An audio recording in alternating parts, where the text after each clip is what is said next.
Amanda Chua. And now, kasama ko ang son ng owner ng 3DS na si Derek. Hello po. Kaya, syempre, another day with 3DS again. Hi, Miss Nadine. Hello. Tara, samahan niyo po kami pasukin yung isang site namin. Yes, at dito tayo ngayon sa Cavite, guys. So, a different location, different setup ng house, at ang ganda. Kaya, halika na. Let's go! Let's go.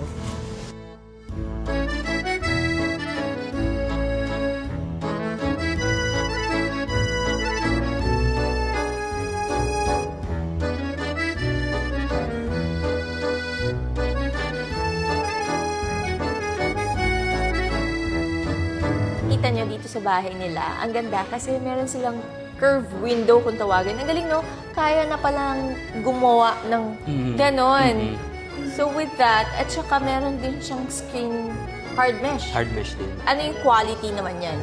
Bali yung mechanism niyan, ma'am, is pa-upward yung open. Kanina kasi, ma'am, pa-side, pero ito Okay. naman pa-upward siya. Okay. And it's very surprising din sa design ni client ko. Pag nakita nyo kasi sa labas, it's semi-seamless siya. So, yung vertical niya is kita.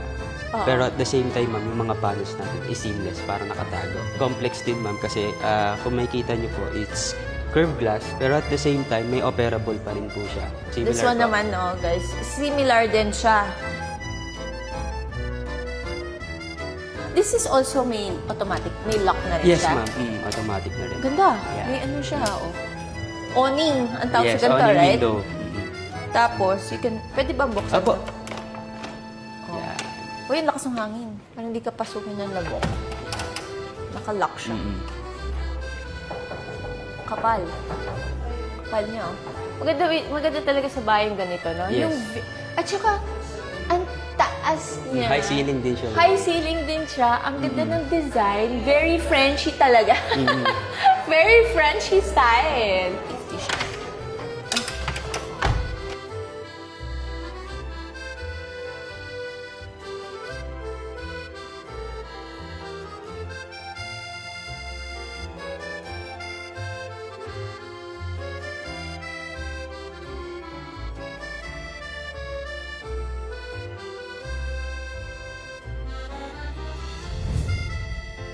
Guys, so ngayon, nandito tayo sa isa sa part ng bahay nila na sobrang ganda at gusto ko yung view nila. Ganda po yung Loko. view. Sobrang ganda, no? Ganda, nakaka-relax. So, as you can see, iba yung door natin, iba yung sliding, pero I don't think it's a sliding. So, ano nga ba to, Derek? Bali, ma'am, ito po yung door na to is called bifolding door. So, naka-French design na po siya, and then talagang built for outdoor na rin siya. So guys, if you want something modern or something French or something anything na ano, they can also provide. So they have this, ang ganda, no? Very Frenchy Yes. style na, no? So ito, Yeah. so how do you do it? Bali, So ito may here, another lock po siya, and then push nyo lang, ma'am. push. Yeah. Oh, see? And then you can open it so wide, Fully open siya, ma'am. fully open. Kaya talagang yung space saving niya, ma'am. Kung gusto nyo po talagang ipasok ng mga malalaking things nyo, Pwede, no? Perfect siya, no? Tapos look at the view, ang ganda. And sa sliding, ma'am, 50% lang talaga yung airflow niya. Unlike sa bifold, talagang 100 talaga.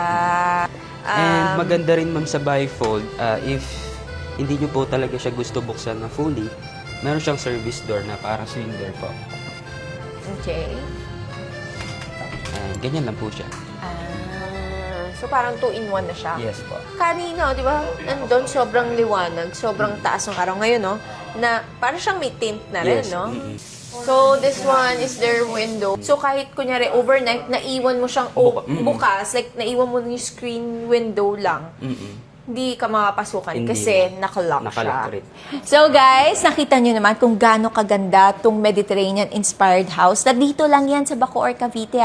At bago ang lahat, hindi lang malalaking bahay ang ginagawa ng 3DS. I'm telling you, kahit maliit pa yan, just message them, call them, and inquire na. Ayan guys, that's all for today. Abangan natin ang mga i-house raid natin at kikilatisin natin yung mga glass and windows nila. Kaya let's go! Another day, another house. Dito lang yan sa 3DS Builders. Bye!